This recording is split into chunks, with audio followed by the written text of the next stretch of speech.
I come in bringing in goods into Nigeria. Fast track was there. AEO is taking over. Yes, a lot of compliance has to be done, and it's being done by most of the businesses that are achieving it. But it's making self-declaration a lot easier. So you know your goods get to the port. Under the old fast track system, you can predict 3 to 5 days you should see it. Under the new system, I should expect it should even cut down to 1 to 2 days. That is an achievement by us. But the question is, what happens when you go out of Nigeria? Now, for us, we have the biggest plant in the continent today, but we're running at less than 10% capacity, and you have to why? And it's some of it because the factory is meant for 50% production into Africa. And today, if I want to go, you've got the AFCTA after, you've got the older one, which is the ETLS. And for us that have exported even in those regions, you laugh. When it goes out of Nigeria, if I want to send something to Ghana, between Lagos, Nigeria, Benin Republic, Togo, and Ghana, you might as well not take it by road. It's just not worth it. So you go by sea, I guess, and then because come by back road, in. the interpretation is the problem. It leaves Nigeria, and by the time it gets to the next country, it's a totally different interpretation of what ETLs becomes. And so you've got a barrier of entry from country to country who actually are looking at it as income rather than integration. And that is what we need, is integration more, understanding that, if we look at the EU trade, Nigeria today, and if you look at Africa today, less than 16% is intra-African trade. And the greatest barrier to intra-African trade is the interpretation of movement of those goods. So if I want to go from Lagos to Ghana, and I want to drive it, and I've certified it in Lagos, in Nigeria, it should be as good as it is done all throughout. But what we're happening is the same thing in EU. If I take from France, which is the butt end of the other side, and I'm driving all the way to Poland, as long as it's been registered, certified in France, nobody checks it again. Yeah, once you're in, you're in. You're in. So the key thing for us really is interpretation. Then when it comes to those tariff understanding, yes, there's some things in the HS code, and I've been importing directly and studying the HS code myself in the last 15 to 20 years. And when you see interpretation, sometimes it's technically very difficult for you to understand.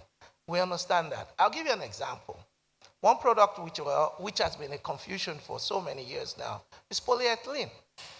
Now, but the HS code has a gravity of one side, a gravity of 0.94, greater and less. Then there is also one that says others. Is that others that literally create complication? Now, I use a product called cross-linked polyethylene, which basically means it's a very high level of technical know-how for you to even produce it in the first place. Now, what the other person is producing is base element. Now, I need cross-polyethylene to produce high-voltage cable. Now, for us in Nigeria, there's only 5 countries in the continent producing high-voltage cable. And we made Nigeria the fifth one, since 2015. There's been no 6th country producing high voltage. And your company is the biggest in Africa, is that it right? is. Yeah. But so what we need now is those technical interpretations sometimes need collaboration for understanding. And what we will always offer, for us, it's something we need to continue to do. And it's those understanding that make businesses easier. It's those things that also enable us to increase capacity or increase investment. Because the reality is the trade is an enabler. It is not supposed to be a disincentive to come into your country. It's supposed to enable businesses. I'm supposed to be able to say, I need raw materials, I get it quickly. I want to ship the goods out, I ship it out quickly. At the same time, I want to get to another country. So take integration. We're the biggest integrator you'll see in the industry today. I need copper from DRC. I need $120 million of copper from between DRC, Zambia, Namibia. To get it into Nigeria is the biggest joke because one, the system that allows it under the AFTA to get it duty-free is a problem. It's understanding that. from coming out of there. Then secondly, I need to ship out the finished product. So if we get it right, I can literally produce every cable in Nigeria today without leaving any part of Africa. All my raw materials will come from this continent, and I'll be able to ship out to almost 50% of the world doing that. So those are the things, for me, trade and understanding of what Nigeria's knowledge in customs and in trade needs to be passed around. And I think as Africans, and this is being truthful as Africans, we need to see ourselves as brothers and sisters, not competitors. I see African countries competing with each other. You're talking about a mind shift. Yeah, we need to change our system and believe that sharing information from knowledge from Nigeria, Benin, Togo, or whichever country is integrating more rather than competition for who takes more business out of each country. Thank you. Thank you, George. And that's why I think forums like Customs Pact are so very important, that bring us together to actually, they're forcing that mind shift effectively. Now, I called you arguably the most interesting participant of this event. They call you Tractor 2. That's your nickname. Officer Ogboru, you hopped on a power bike and you rode all the way from Niger to Belgium, Brussels, Belgium, and back. You came back as well. You hit 22 countries, 21,000 kilometers in 72 days. Now, the theme of this forum is breaking barriers and building bridges. And you'll probably cross more bridges and barriers and borders than anyone else here. Now, you've seen customs operations from both sides, both as an officer and as someone who physically crossed all these multiple African borders on your motorcycle journey. What surprised you most about the difference between customs procedures and how they're supposed to work, and how they work in different countries as you were leaving Africa?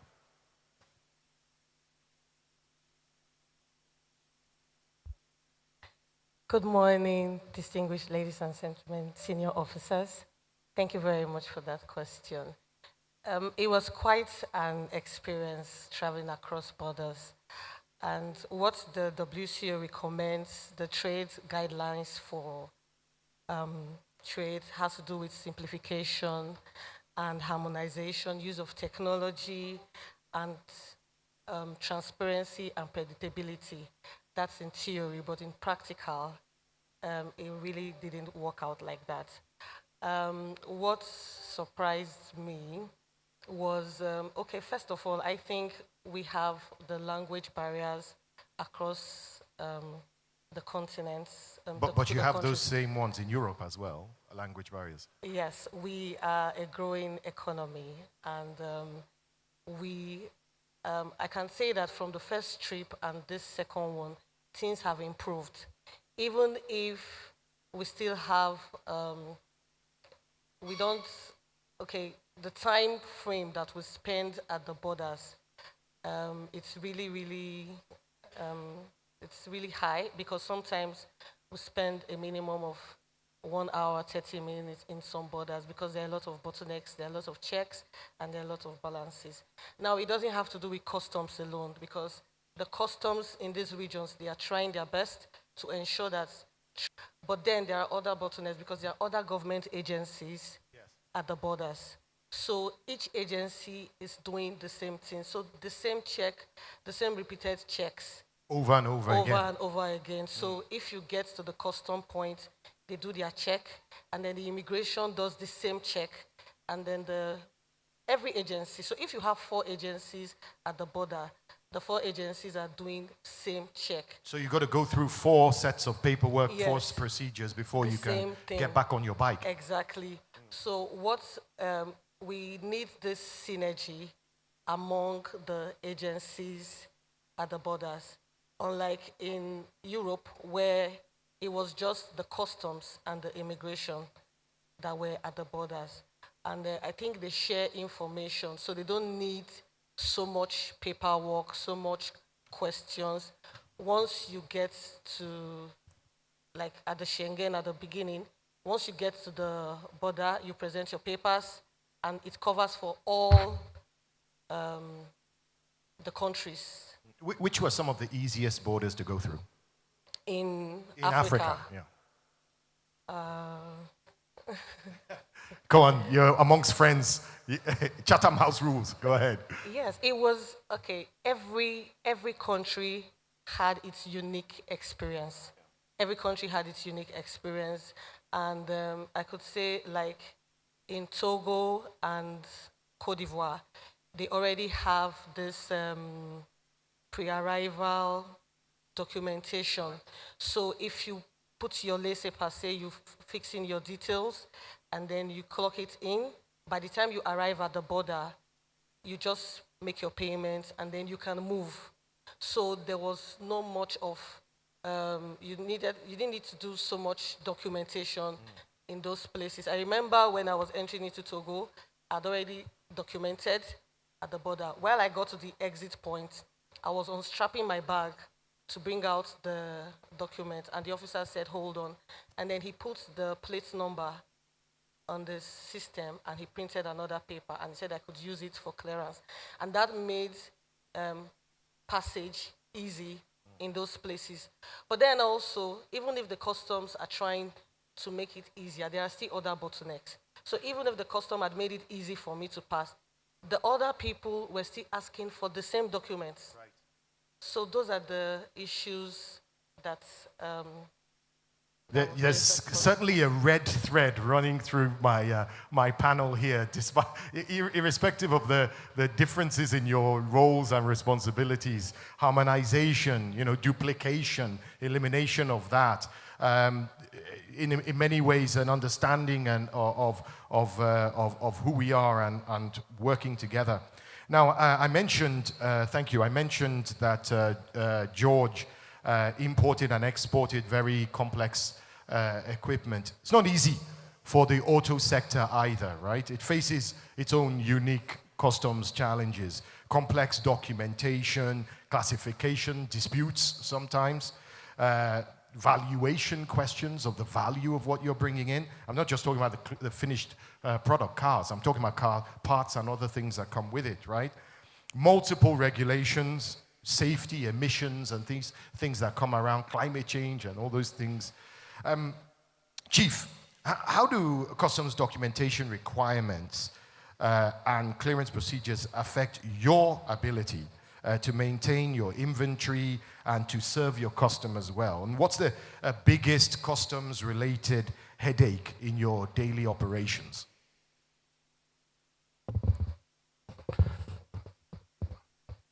Good morning, everyone. When we talk of documentation as regards to Nigerian customs, I think in the recent past, there has been a lot of reform.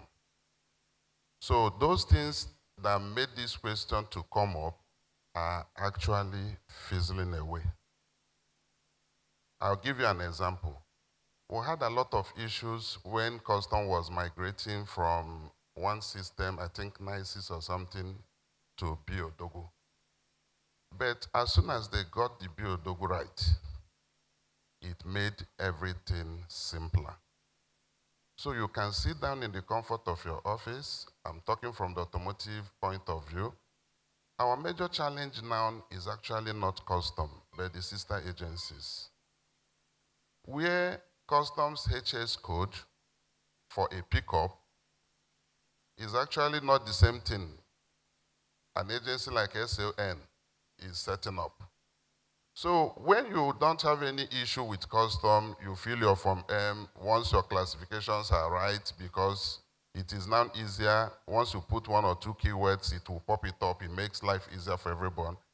But the conflict will now be, if you want to upload your PAR, if any of those agencies are not in harmony in terms of the HS code, then you are stuck.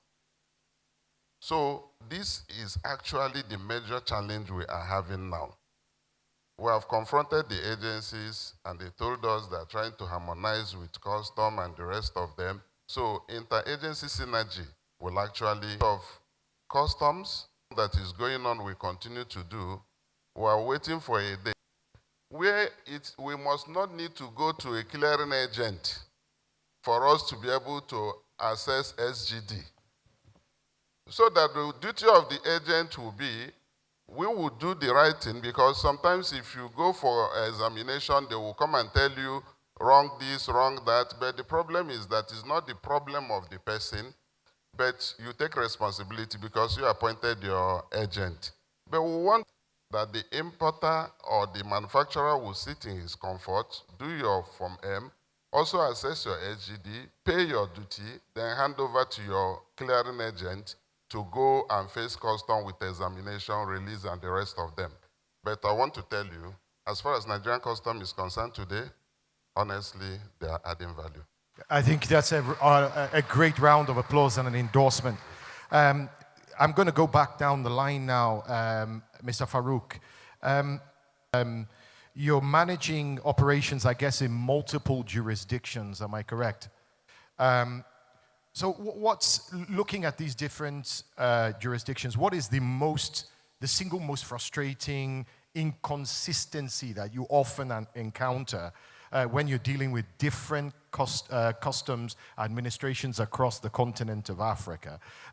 Is it things like documentation requirement? Is it clearance procedures, or is it something else entirely? Interagency collaboration. If you could move the microphone a little bit closer to you. Unless I hold it like this. No, it's fine. Yes. I think interagency collaboration is one of the biggest challenges.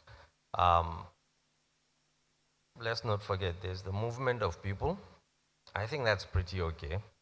Movement of goods, that's where you start to get the issues. Movement of services has been fully digitized now, where you can do consultancy banking services without physically moving. Now, when you're moving goods, you have to look at Africa in the context of Africans, because we keep talking about this Africa like it exists. And you made a very interesting remark, which I wanted to comment on, when you said, oh, Europe also has multiple languages. No, it doesn't. Europe has probably 80 languages at best. We have 3,000 languages. I mean, every 50, 60 kilometers you move, there's a new set of nationality that exists outside this map that we've drawn. And when you go to these borders, there's free trade. It depends on whether you have paper or not. But the Africa Free Trade Area exists from a tribal transactional standpoint. We have border towns that move paperless, easy, 5 minutes, just like Luxembourg and Germany. But there's no documentation. There's no regulation. It just happens. Then you have businesses like ours. Now, in businesses like ours, for example, like I said, we have 13 companies, probably 20 factories, etc. One of the biggest problems we have is there are nations that support industrialization. There are nations that support job creation. And there are nations that are there to say, I want to make it for my own market and export the rest. But we have nations in this continent that don't support industrialization. They are pure importers. They are proud to say we import and we export raw materials. You enter a plane and you see Belgian chocolate from 1879. 1879, there's a Belgian chocolate company. There is no African chocolate company from 1995. And that is where you find countries that are, let me push it out and let me bring in whatever I need. And in that instance, moving from Nigeria to Cote d'Ivoire doesn't matter to them. I have a port. I will import what I need to consume. There's transshipment into the landlocked countries that I need to get it done. Whether that border exists or not, free traders get things to happen. So what we find, even if from a documentation, ease of documentation standpoint makes sense, from a digitization standpoint makes sense, from a formalization standpoint makes sense, it doesn't make sense for a local manufacturing standpoint. So when Africa starts to talk about, oh, we want to have a free trade area, we should trade with each other, who makes the items to trade? You have to also encourage people to make it. I was talking to my brother George. I said, look, how far? How's business? He said, I'm at 30% capacity.